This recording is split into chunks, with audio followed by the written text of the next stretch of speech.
उसमें अखिलेश जी बाबा के ऊपर मुकदमा नहीं लिखा गया। एक मिनट रुकिए। देखिए, आप उस बहस को और मत छेड़िए। दुख है इस बात का कि बड़े पैमाने पे लोगों की जान गई है, उसमें महिला हैं, बच्चे हैं और ज्यादातर वो गरीब लोग हैं जो अभाव में जीते रहे हैं। और ये कार्यक्रम कोई पहली बार नहीं हो रहा था।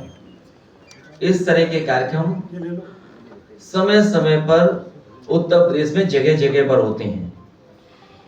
दुखद यह है कि ऐसी घटना हुई है रोशन सर मतलब जिसमें बड़े पैमाने पर लोगों की जान गई है। ये पूरी तरीके से जिम्मेदारी प्रशासन और सरकार की रही। भाई मोबाइल थोड़ा पीछे कर लो ऊपर। प्रशासन की जानकारी में या उनको जानकारी में ये आना चाहिए था। और पूरे उत्तर प्रदेश के लोग जानते हैं, जब कभी भी इस तरह के आयोजन होते हैं, जितने बुलाए जाते हैं उससे ज्यादा भी लोग पहुंचते हैं। कई बार आयोजक और कार्यक्रम करने वाले की जानकारी में नहीं होता है कि कितने लोग शामिल हो जाएंगे। कम से कम ये जिम्मेदारी प्रशासन को लेनी चाहिए और प्रशासन को हमेशा इस बात के लिए काम करना चाहिए कि जो कार्यक्रम है वो अच्छी तरह संपन्न हो जाए, सुरक्षित लोग आए और सुरक्षित लोग चले जाएं। हमें उम्मीद है आने वाले समय में सरकार इस बात का ध्यान रखेगी और प्रशासन भी इस बात का ध्यान रखेगी। जिन लोगों की जान गई है वो लौटाई तो नहीं जा सकती हैं, लेकिन सरकार उन परिवारों की मदद करे जो घायल हैं, जो पीड़ित हैं, उनके इलाज का इंतजाम करें। और किसी पे आरोप लगाने से कोई लाभ नहीं मिलेगा। कल जब मैं लोकसभा में था तो आपके कई साथियों ने सवाल किया था और उन्होंने ये भी कहा कि जिस तरीके से सोशल मीडिया पर भारतीय जनता पार्टी के लोग कुछ तस्वीरें चलवा रहे हैं, भारतीय जनता पार्टी का ये काम बहुत पुराना है। अभी कम हारे हैं, अगली बार पूरी तरीके से हार जाएंगे, तभी बनेंगे। अध्यक्ष जी, हाथरस की जिस तरह से तस्वीरें सामने आई उससे कहीं ना कहीं स्वास्थ्य व्यवस्थाओं पर भी बड़ा सवाल खड़ा हो रहा है। दावा किया जा रहा है कि अगर स्वास्थ्य व्यवस्था बेहतर होती या समय से उनको हॉस्पिटल में एडमिट कराया जाता तो लोगों की जान बच सकती थी। जब कभी भीड़ इकट्ठी हो जाए, सरकार के अधिकारी और प्रशासन के लोग समय समय पर तैयारी करते हैं कि क्राउड कैसे मैनेज किया जाए, क्राउड मैनेजमेंट कैसे किया जाए। इमरजेंसी हो तो क्या क्या जरूरतें पड़ती हैं जिनकी पूरी की जाए जरूरतों को। ये आज जो आप बात कह रहे हो, स्वास्थ्य सेवाएं पूरी तरीके से उत्तर प्रदेश की खराब हो चुकी हैं। ये पहली घटना नहीं है। समाजवादी पार्टी लगातार इस बात को उठाती रही है कि उत्तर प्रदेश की स्वास्थ्य सेवाएं बिल्कुल खत्म कर दी हैं। जो लोग ये दावा करते थे कि नए नए मेडिकल कॉलेज बनाए हैं, जो मेडिकल कॉलेज चल रहे थे, जो समाजवादी सरकार में शुरू भी हुए थे, उनको भी अगर किसी ने बर्बाद किया तो वो भारतीय जनता पार्टी की सरकार है। हालांकि विषय नहीं है, लेकिन मुझे याद है सहारनपुर का मेडिकल कॉलेज जो उस समय की पिछली सरकार ने काम शुरू किया था, उसको पूरा करने का काम अगर किसी ने किया था, शुरू करने का काम किसी ने किया था तो नेताजी और समाजवादी पार्टी ने। लेकिन आज पता करो सहारनपुर के मेडिकल कॉलेज का हाल क्या है या उत्तर प्रदेश के अन्य मेडिकल कॉलेजों का क्या हाल है।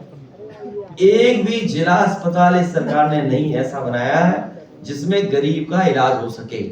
और ऐसे समय पर जब इमरजेंसी हो उस समय तो किसी को इलाज मिलता ही नहीं है, और इलाज ना मिलने की वजह से भी बहुत सारे लोगों की जान चली गई। जब स्वास्थ्य विभाग के मंत्री अपना पॉलिटिकल स्वास्थ्य कैसे बेहतर उसमें लगे रहेंगे तो विभाग को कौन देखेगा। वो अपना पॉलिटिकल स्वास्थ्य बेहतर करना चाहते हैं, वो पता नहीं कौन सी पॉलिटिकल विटामिन चाहते हैं, उसी के बाद वो स्वास्थ्य विभाग ठीक होगा। या पता नहीं मुख्यमंत्री जी क्या उसमें से विभाग में से कमी कर दे रहे हैं जिसकी वजह से विभाग ही ठीक नहीं कर रहे। अखिलेश जी, रामगोपाल यादव की जांच की मैं आपको धन्यवाद दे रहा हूँ। जो आपके कैमरों से तस्वीरें आई हैं अगर उसी पे सरकार कुछ निर्णय ले ले, सरकार तो हर बात छिपाना चाहती है, आपसे बेहतर कौन जानेगा। अखिलेश जी, रामगोपाल जी का बयान है, वो कह रहे हैं कि हादसा है, हादसे तो होते ही रहते हैं। देखिए, आप बीजेपी के लिए काम मत करो, बहुत कर लिया आपने काम। आप बीजेपी के लिए काम मत करो, मेरा निवेदन है आप पत्रकार साथियों से, कितनी जान गई है वो भी आप नहीं बताओगे, और स्वास्थ्य सेवाएं कैसे ठप हुए, ये सरकार चाहती ध्यान हट जाए बस। जो असली मुद्दा है, जहां प्रशासन की जिम्मेदारी थी और सरकार की जिम्मेदारी थी, तो आखिरकार क्या करो आप जाने, आप कब गए जब घटना हो गई, आपने उन्हीं जिम्मेदार अधिकारियों को पहले क्यों नहीं भेजा, क्यों नहीं भेजा आपने कि हाँ यहाँ पर इतना लोग इकट्ठे ना हो जाएं, आगे क्या जिम्मेदारी बनती थी। तो सरकार की जो जिम्मेदारी थी उस जिम्मेदारी से भाग नहीं सकती सरकार। जो लोगों के बयान आ रहे हैं वो भी ये कह रहे हैं कि उनको प्राइमरी मेडिकल एड नहीं मिली, और उसके बाद लेकिन सरकार मुख्यमंत्री को कॉन्स्पिरेसी थ्योरी बता रहे हैं, तो क्या लग रहा है बचने के लिए? देखिए, कॉन्स्पिरेसी तो नहीं हो सकती इसमें, कॉन्स्पिरेसी ये हो सकती है कि सरकार उससे बचना चाहती है, सरकार जिम्मेदारी से भागना चाहती है, ये कॉन्स्पिरेसी तो है। जैसे ये सवाल पूछा, ये पार्ट ऑफ कॉन्स्पिरेसी है। ये जो सवाल पूछा था एक हमारे पत्रकार साथी ने, ये पार्ट ऑफ कॉन्स्पिरेसी है, और पार्ट ऑफ ये कि ध्यान हट जाए हमारा। अखिलेश जी, हर बार एसओपीज बनती हैं लेकिन वो फॉलो नहीं होती, इस बार भी नई एसओपी बनाई गई है, फर्रुखाबाद में भी ये हुआ था, आप क्या कहेंगे? देखिए, सरकार को फुर्सत ही नहीं है ना, मैंने आप ध्यान नहीं दिया मैंने क्या कहा था।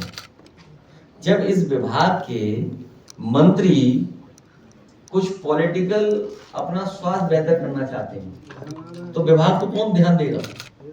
वो तो चाहते हैं मुखंडी हट जाए, हम बन जाए, क्यों कहलवाते हो, सीधी बात। तो जब खुद ही वो मुख्यमंत्री बनना चाहते हैं तो विभाग कौन देखेगा। और मुख्यमंत्री ये बात जानते हैं कि ये पीछे पीछे पड़े हुए, तो उनके विभाग को कुछ बजट ही नहीं दे रहे। ये तो सदन में भी हम लोगों ने कहा था, अगर याद हो आपको, याद है कि भूल गए आप? ठीक है, थैंक यू। चलिए, धन्यवाद, ले जाइए, खबर मिल गई आपको।